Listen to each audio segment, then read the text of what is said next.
My cheating is livid that I changed the locks on our house after her infidelity. Let me start with some background. My wife and I are both 54, married 31 years. She is an RN at a hospital. I work for a home builder since I was 18. We have 2 children, both grown out of the house in their 20s.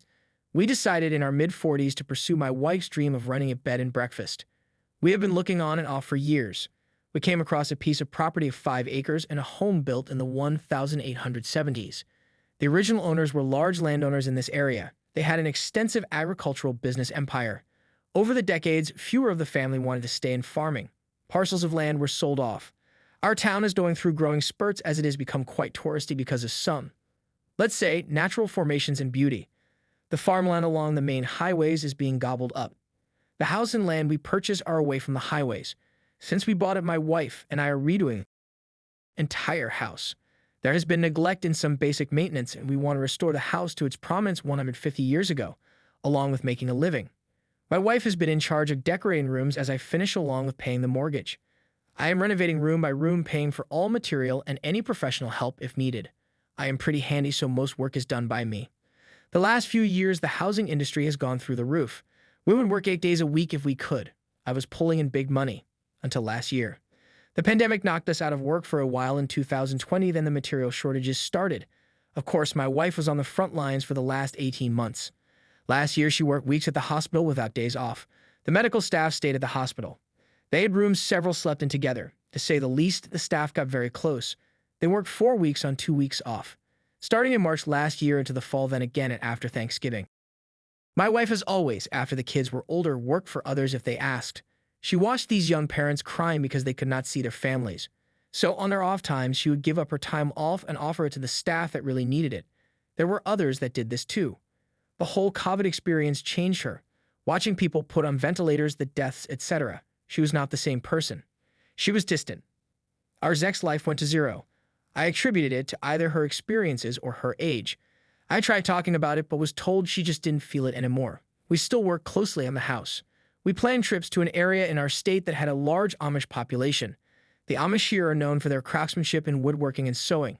We bought several pieces of furniture for the bedrooms along with handmade quilts.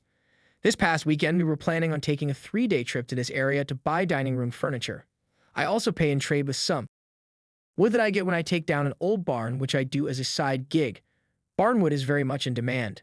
My boss calls me and tells me everyone is working the whole week as he was able to get wood and shingles for a house we have been sitting on waiting for supplies. I told the wife we could go on Saturday and Sunday. On Friday morning, she tells me she is still going with some workers because there is a fall festival going on too. I go to the local bar that night. One of her coworkers comes up to say hello. I asked if she was going on the trip. She knew nothing about it, so I texted the wife asking if she made it okay and asked who was all there with her.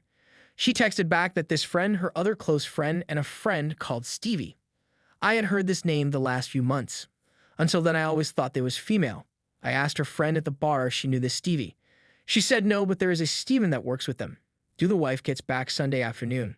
She has bags of tablecloths, napkins, kitchen towels, etc.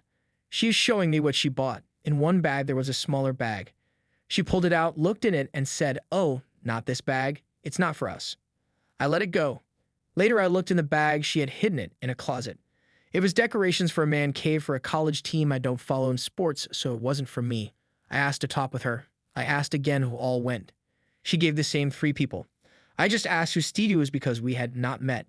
She told me a woman they work with. I pulled out the man cave stuff and told her I talked to her friend who was supposed to be away last weekend, but her plans blew up. Then I asked who Stevie was again. She started crying and told me who he was, and yes, they were by themselves. They had Zex. They have been since last year during their hospital lockdown. So now she is living in one of the finished bedrooms. I have her bedroom. I will talk to a lawyer on Monday. I have no idea what to do about the house, the business, the marriage. To me, she was sorry she was caught, but not for the affair. I asked her if she would break it off with Stevie. She was not sure. Update. It's been a hectic couple weeks. Along with my work and side gigs picking up, the wife and I were battling. I saw a lawyer. After I explained everything, he suggested we try to work it out before he gets involved. The house is still not a business and cannot be sold as such. We would have to sell it as a house, unfinished, which would lower the price. We'd have sunk well over $100,000 into the house plus the mortgage. The lawyer will have to consult with a real estate attorney and maybe one dealing with businesses, so their fees are going to be high. So, I try to approach the wife to see if we could talk. I don't know if she's embarrassed being caught, but she has dug in her heels.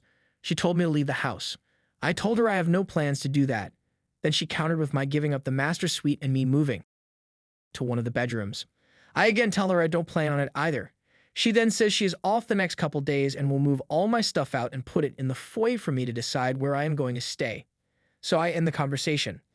I went out where my supplies are stored and grabbed a new door lock with a push-button keypad. I was going to install on the bedroom doors once we had guests.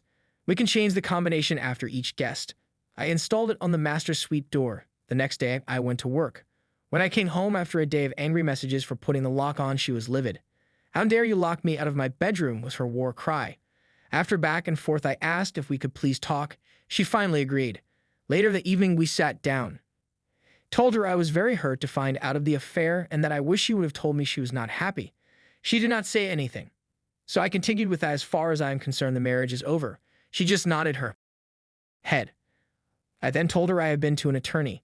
This caught her by surprise by her look. I explained what the attorney said, that it would be best if we could come to some agreement what to do. Our largest asset is the house, and to sell it we would take a huge loss. She just smiled and said I can prove that I have paid the mortgage, so the house is mine. I shook my head no. My attorney explained the house is a marital asset, both names on the mortgage. I then pulled out a couple binders. I have every receipt that I have spent filed by room on what has been spent. I started this just out of curiosity and just kept going as we finished rooms. I can prove I spent thousands of my money in refurbishing the house. She was caught off guard by the receipts. She has not been to an attorney. I propose that we live peacefully, together, finish the house. We can then set the B&B up. She could buy me out of the business at that time. She dug her heels in again. No, I need to leave. If not, she has plans to move Steven's TV in. This hurt like a bit. I got up and got a glass of water to collect my thoughts. When I came back to the table, I told her if I see it in the house or on the property, I would start disassembling everything that has been done. Every nail and every screw I put in I would take out. Every light and plumbing fixture would be taken down. I said I would not destroy them because I own them. I would replace them with any old piece of salvage material I could find. I said think about it, consult with whoever is giving you dime store advice. Let me know. Yesterday she came to me. We had not talked in several days. She asked if we could talk again.